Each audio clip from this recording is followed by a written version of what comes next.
What's up everybody, welcome to YugiBoom, and today we're doing another deck profile featuring my personal favorite monster of all time, Jinzo.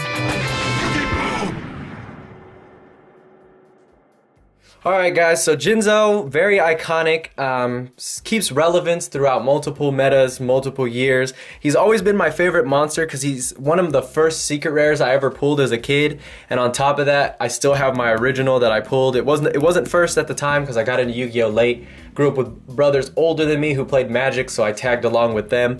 But once I got into Yu-Gi-Oh, this was like the first cool guy I saw, and once I learned how good he was, I just never looked back. So to start off, we have, of course, your 3 Jinzo. So Jinzo, pretty much self-explanatory. He stops traps, which nowadays a lot of traps are getting played, and if he's gonna be problematic, they most likely have to waste a warning on him or something. Then the 3 Jinzo Ejector, who a lot of people will tell you is the MVP of any Jinzo deck.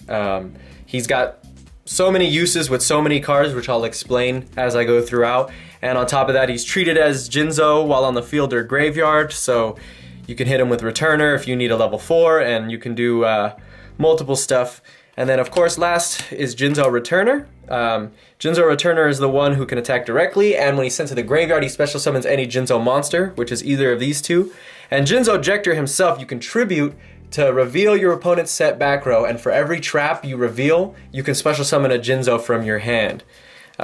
You rarely actually do that, but sometimes it's a nice bait. Like if they don't know what he does and you normal him, if you ever had to do that, sometimes they'll use something on him because that effect can be pretty devastating. So that's it for your Jinzos. I've had plenty of people ask me, what about Jinzo Lord? And as cool as he is, he's just not relevant and really worth running. In past years, I've seen people run the Dark Creator and run him as well as like some level 8 kaijus, and then you can play trade-in, but I just really feel like that's not necessary, and this deck's already struggling to make its plays as it is with Link format, so you want to be able to get to what you need. So for our generic warriors and a lot of like sort of darky synchro stuff, we got our 3 Armageddon Knights. He'll set you up for a lot of your monsters that continue your plays. He'll help you send your Jinzo Returner, send a Jinzo if you have a Jinzo Returner already that you're gonna send, or one of your other many ways to send. Next we run 3 Dark Grepher because you run multiple targets for him, and he's just searchable with your Rhoda, and as well as being a level 4, he has overall synergy. That's the one thing I like about this deck, is almost all the monsters help each other or can go with whatever other monster combination they draw. There's very few that don't go together. And then next we have the 2 Plague Spreader zombies. I don't really run anything else more than this. This is not a zombie deck, so I don't really need to run Unizombies, Mizukis, or anything crazy like that. I'm fine with just recycling these and doing what I can. And then next I run a tiny little engine which is up to Peripheral Presence. So of course we run the 3 Mali, level 6, very easy to send, to summon. The one downside I will say to this deck is almost everything that starts your combos is ashable, but you do have a lot of resources and you do play a lot of like, really, I'm gonna go for everything or I'm gonna lose with this deck. So it's by no means very defensively consistent, but it is offensively consistent. And then this is what I'm currently struggling with. I am running 1 Drill Dark and 1 Celestial. And because I found the need to just have a little space, I'm running 1 Summoner Monk. But I've been debating with going with 2 Celestial and just 1 Drill Dark, or just 2 Summoner Monk and 1 Celestial. My reasoning for running the one of each of these is because as much as Celestial is a good effect, I'm not running as much Destiny Heroes as I used to back in the day when I first made my Jinzo deck. So I only run the 1 Drill Dark in case this ends up in hand, so I can Rhoda this to make this not so dead. Or I can Isolde for this because I won't really need him till later, just to have it as a backup plan. And then the Summoner Monk is just because he's good. To be honest, this should be at 3 also, but I'm just trying to figure out what is working fastest and most consistently currently. And then lastly, for the monsters, I'm maining 2 Ghost Ogre. There is a 3rd for the side, but I really wanted to pump this to 3 as well, because this deck, just like most graveyard reliant decks, will die by a lot of 1-card shutdowns. Abyss Dweller, Macrocosmos, D-Fissure, that level 8 guy, like so many cards that just screw over the graveyard, Dark Law. And so this is nice to just help get rid of some of those problematic monsters, and that's also why your side consists of a lot of spell and trap removal. And that's it for our monsters. For the spells, a lot of it is just really quick bang bang cards. We got our 3 Allure. You got so many darks in this deck, it's not even funny. Next we got 3 Inferno Reckless Summon. This is good mainly for your Jinzo Ejector. I mean, if need be, you could use it on an Armageddon night if you just needed a bunch of monsters out there. And I've even used it on a Jinzo Returner to get 3 out and attack for 18 directly, which can be surprising to some people sometimes. But mainly you do it for Jinzo Ejector, because if you successfully get this, since he's Jinzo, you can get all the Jinzos out your deck and any more copies of him that are in the graveyard, which can be pretty powerful to summon 3 level 6s off the bat. Next, 2 Pot of Acquisitiveness. Another card I've debated at 3. A very underused pot card, but for this deck, I can't really afford to run Burial because a lot of them will not benefit off of coming back to the grave, but going back into the deck really helps, and it's especially useful for your Plague Spreader zombies and your Destiny Hero Malicious, because there's so many times where I pop 2 Malicious back in the deck with a Plague Spreader, and say I already have a Plague Spreader in hand or something, I'm able to use that last Mally after using 2 again for something else, or whatever needs to be. 2 Mass Change 2. I'm running 2 heroes in the extra deck, which you're probably pretty obvious at this point, but we'll get to those. Back when I ran more Destiny heroes, I was running just the regular Mass Change, but now since I can afford to send a lot of stuff to the graveyard, I'm running Mass Change 2, also because I want to be able to do it to any monster, not just rely on having a hero on the field. So this is really nice to just add a little bit of extra annoyance to this deck. And then last is all of our 1-ofs, the 1 Monster Reborn.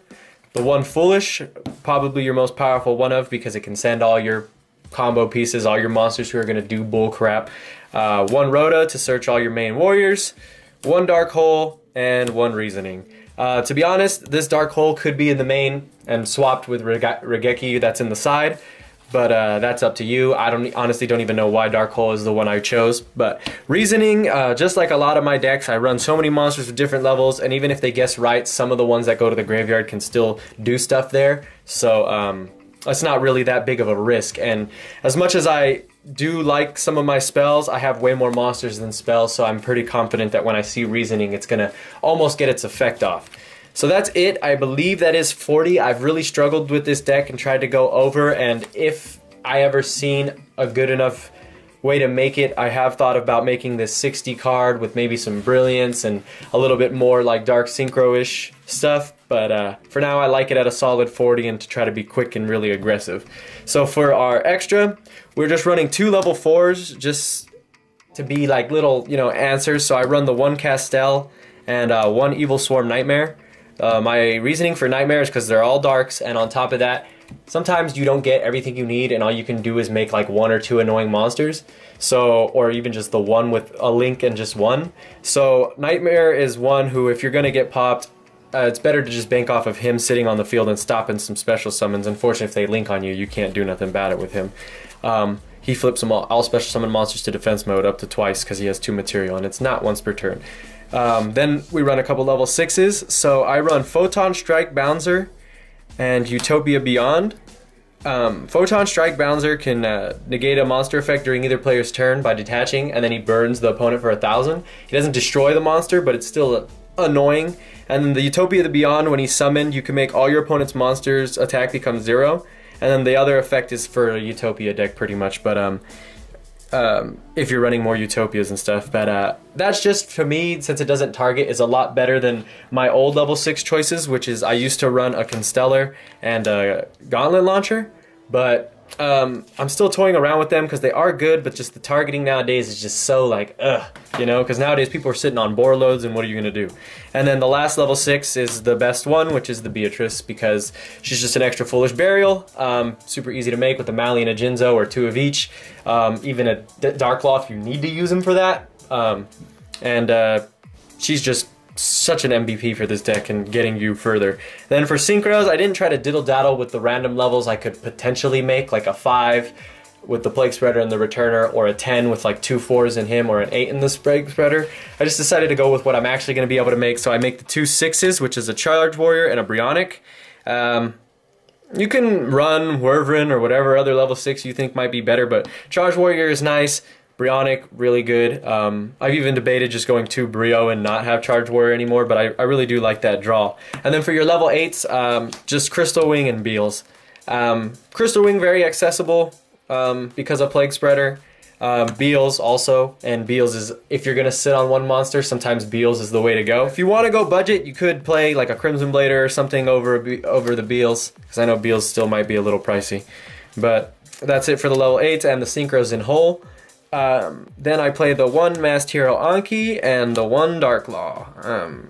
Another 2 guys, I love Anki just because 2800 beater, if you need to get over something, could potentially attack directly, and then if he does get over something, you get the other mass change, set it, and then potentially summon a Dark Law next turn to interrupt some plays or just cause some chaos. And then Dark Law, like I said, being level 6 in a really clutch or need to win situation, him being able to be exceeded with is really nice. And then the only reason I brought this deck back was because I refused to play it by having to run a bunch of scapegoats and all the generic link things, and even Gofu when he was playable. I didn't really want to clog this deck with a bunch of stuff just to make it playable again during link format. But now that we've gotten a lot more generic links and a lot more links that help, I'm running 2 Isolde, because she just takes 2 warriors, and when she's summoned you can search a warrior, but you just can't use its name or cards with its same name or its effects for the rest of the turn. So like I mentioned earlier, I like to search this for warriors that will help me the next turn, or something I've already done or whatever, you know, things like that. And also she's just really easy, generic link 2, and now I can make 2 extra deck monsters. And then the same reasoning for the other half of the monsters I run my deck is 2 Clifford Genius, because it's just 2 machines, which you have plenty of with the Jinzo monsters, and if you get an Inferno Reklo summon off when this is already on the board, you can actually trigger its effect and search a Jinzo if you needed to. And another card that I seen in old Jinzo profiles back in the day when I was first getting back in the game and trying to figure out, is there a way to play Jinzo? That Stego Cyber card is another level 6 that I believe is dark, that's really easy to summon too. I believe you pay life points and get it from the graveyard or something, but that's another good tech. And I have a ton of cards, which I'll try to put in the description below, that I used to play around with. And if you guys play Jinzo or you guys looked at my ratios, I'd really appreciate what you think I could run in place of like these few one-ofs, you know? And let me know if any Jinzo combos come to mind. That's pretty much it. I'll try to work on a combo video for this deck as I play it more, because I'm still learning a lot of the plays and seeing potential in this deck, and it can potentially put out a pretty mean board. Like, there's a lot of times where your normal summon comes later in your play, and you can end up with any of your links and at least 1 synchro and an exceed, or 2 synchros, or a synchro exceed and either a combo of either synchro exceed and a hero monster. You get my drift. Either one or the other and a fusion. So I'm still learning the combos. When we get this deck finally situated to its final form, I'll try to show you guys a little bit of something with it. So like and subscribe. Leave comments down below if you have any suggestions. Thanks for watching YugiBoom, guys, and thanks for helping us become better duelists every day.